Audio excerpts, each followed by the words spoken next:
मध्ये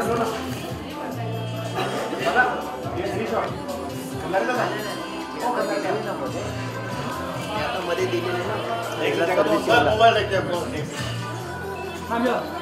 हां, तेव्हा पण त्याच्यामध्ये आहे का गॅरंटीमध्ये बघा ना सर. आइए. Thank you. सबसे पहले तो सर जानना चाहेंगे कि किस तरह का एल्बम है और क्या कुछ होने वाला है. इसका जवाब ऋतु जी देंगे.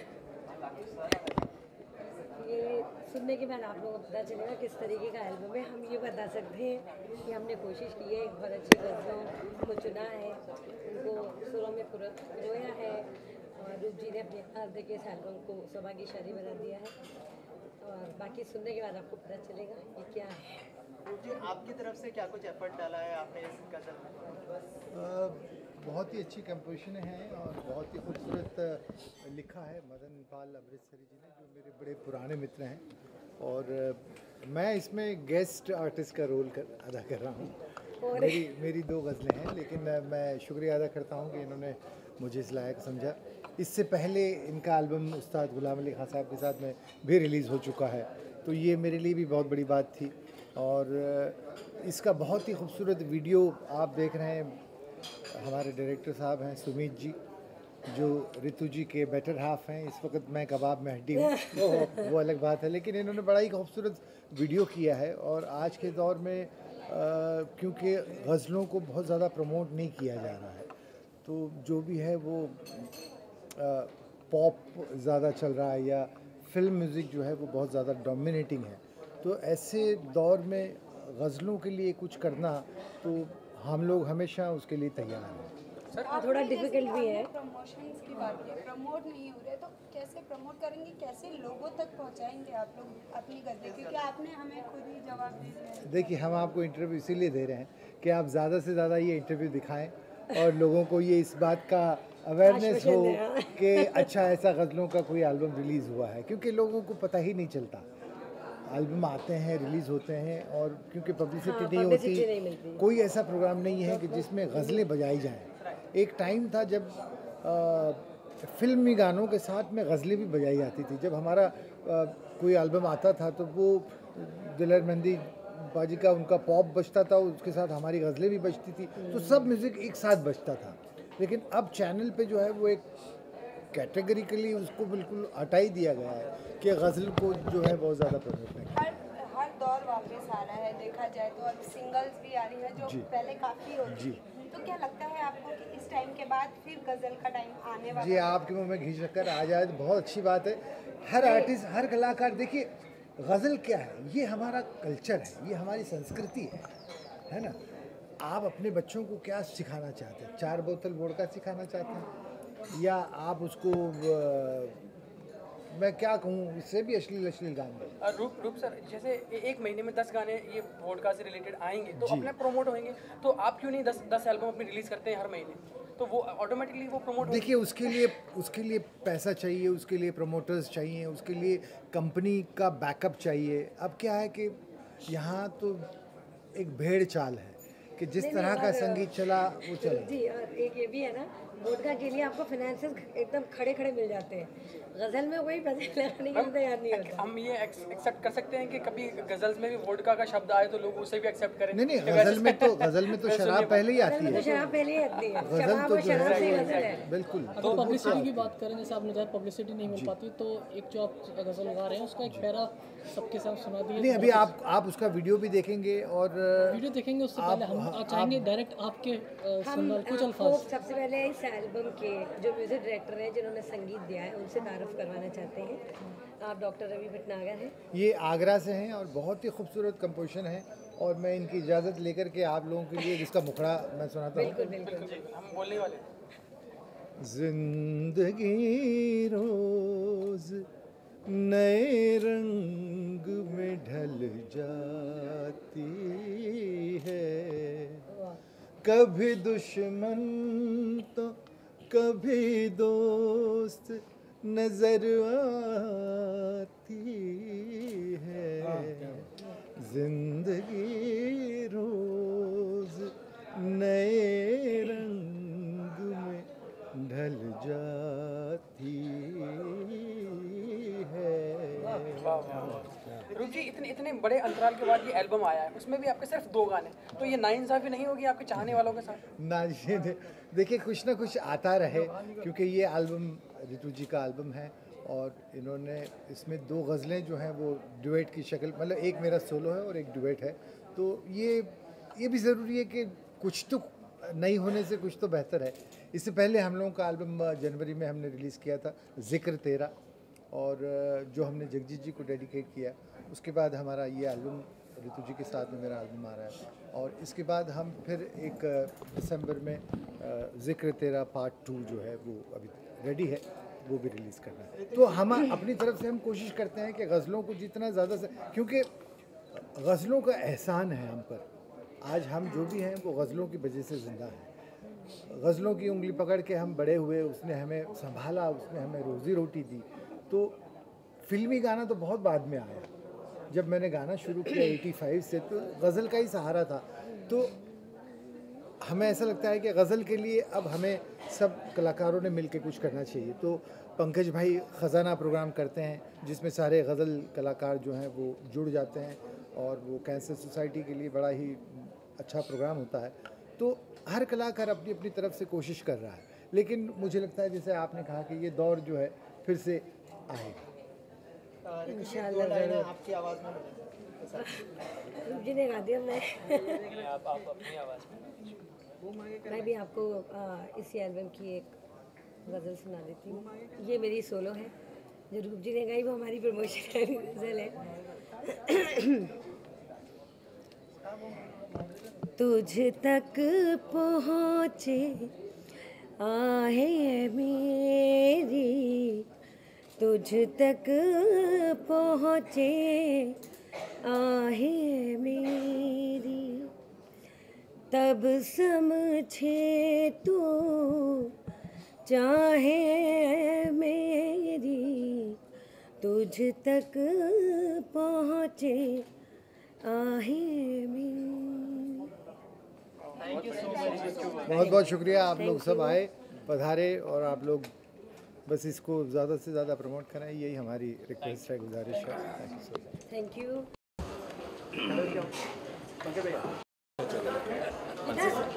खुदा ने ये जिस्म बनाया हुआ दिया, जब ये दिल धड़का तो मोहब्बत जमा हुई। धड़कते हुए दिलों से किसी ने मोहब्बत कलम के द्वारा जमा की, और जब ये जमा हुई तो प्यार हुआ, प्यार हुआ तो गज़ल पैदा हुई, और जब गज़ल पैदा हुई तो मोहब्बत जमा हुई। जमा मोहब्बत को बहुतों ने अपने अपने अंदाज में लोगों तक पहुंचाया। हर शायर अपनी अपनी तरफ से मोहब्बत के बारे में कुछ न कुछ कहता रहा। कलाकार भी हैं, फनकार हैं, और देखिए वो अपने जज्बात, अपने दिल की बात किस तरह से यहाँ पर आप तक पहुँचा रहे हैं। एक मोहब्बत के एक खूबसूरत सा तोहफा आप संगम रहा है, और ये दोनों जो हिंदुस्तान के महान हस्ती हैं वो आज लॉन्च करेंगे। जोरदार तालियां प्लीज।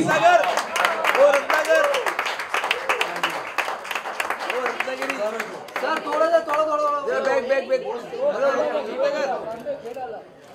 रत्नाकर जी सर, हाँ यहाँ पर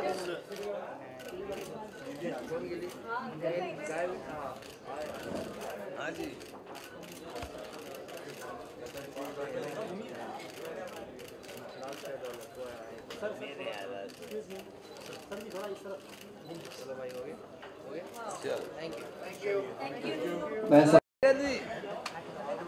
भाई सर,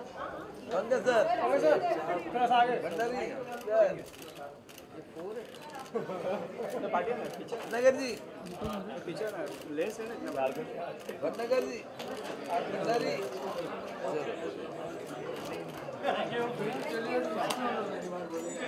और स्पेशली हिमांशु जी का और आप सब टीम का थैंक यू वेरी मच।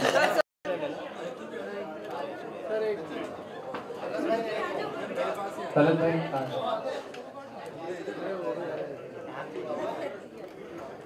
हाँ सर, हाँ जी मैम यहाँ पर देखिए प्लीज, सर ये thank you very much, thank you. Ravi ji क्या कहना चाहेंगे, सारे सितारे आज जमीन पर उतर गए म्यूजिक की? मेरे लिए तो बहुत बड़ा दिन है ये, बहुत खुशी का दिन है, मेरी ज़िंदगी का सबसे बड़ा दिन है आज। इतने सारे कलाकार और हर स्तर का और हर फील्ड का कलाकार यहाँ पे मेरे लिए बहुत बड़ी बात है, और मैं तो कहूँगा आज मेरा सपना पूरा हो गया। रवि जी, ऐसा ही क्यों होता है जब सब लोग इकट्ठे होते हैं वही बड़ा दिन बन जाता है? ऐसा क्यों नहीं होता कि हम अपने अपने अपने आप को हम इंजॉय कर पाएँ, या फिर हमने कुछ एक अच्छी कंपोजिशन बनाई हो उसको इंजॉय कर पाएँ? नहीं, वो हम एंजॉय करते, पता आपने सुना होगा जैसे कि एक ऐसे मिल के हाथ में ताकत बन जाती है ना, ये इतनी सारी ताकतें जब आती हैं तो अंदर एक आत्मविश्वास जगता है। सर गज़ल तो मोहब्बत का प्रतीक है, आप ताकत की बात कर रहे हैं। नहीं तो उसमें क्या है, जितने सारे लोग जब सुनते हैं जब वो हमको बताते।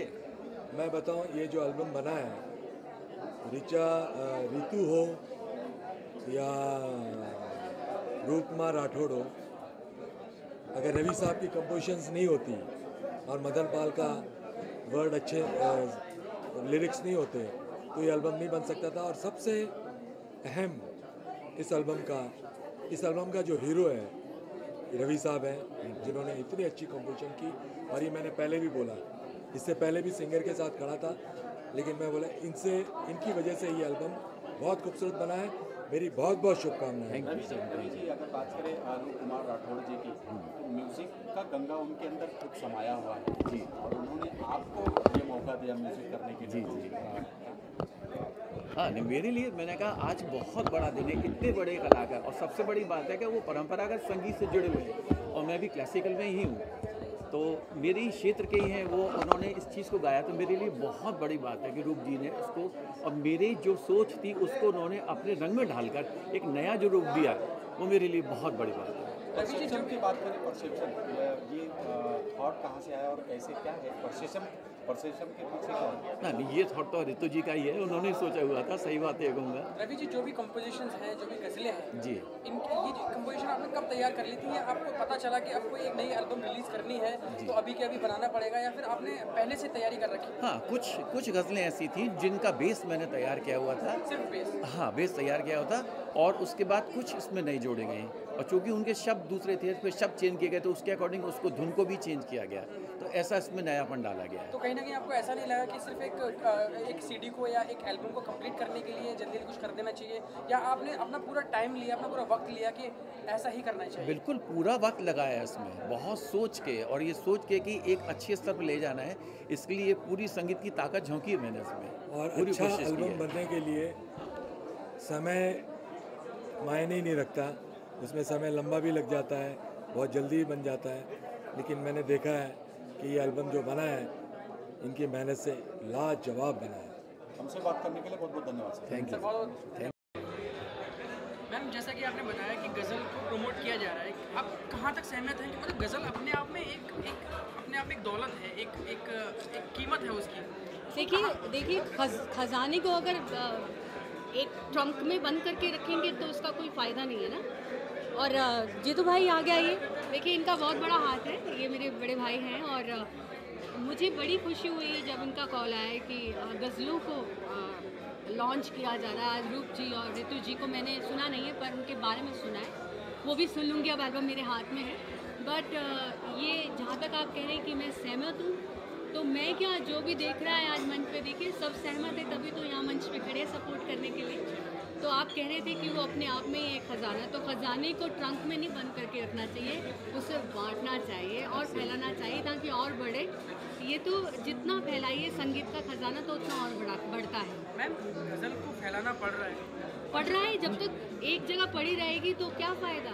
नहीं, आप उसका श्रेय भी, और इसलिए श्रेय बोलूँगा कि आप जितने भी तमाम जो मीडिया हैं वो गज़ल को अगर प्रमोट नहीं करेंगे, क्योंकि हमारी धरोहर है, अगर आप लोग गज़ल को प्रमोट करेंगे, आप लोग बोलेंगे कि ये इतने आप बताइए 25 साल में सर प्रमोट करने के बावजूद भी वो नहीं, आप देखिए, आप यूपी में, गुजरात में ये गज़ल और सूफियाना गाती हैं, पंकज जी के शोज़ रोज़ होते हैं, तलत जी के शोज़ रोज़ होते हैं, हरिहरन जी के शोज़ रोज़ होते हैं, और भूपी मैताली जी के होते हैं, तो जितने भी जो गज़ल के अनूप जी के होते हैं, कितने आप इतने सारे शोज होने के बावजूद भी हमारी जनरेशन सुन क्यों नहीं पा रही नहीं, इसका कारण है आप टीवी सुबह शाम में सुनिए, प्रमोट करते हैं इसे। आप सुबह शाम है ना, अगर एक टाइम पे आप एक गज़ल का प्रोग्राम रखिए, कॉलेज के स्टूडेंट भी चांदी जैसा रंग है तेरा वो गाते हैं, हाँ चुपके चुपके, हाँ फिर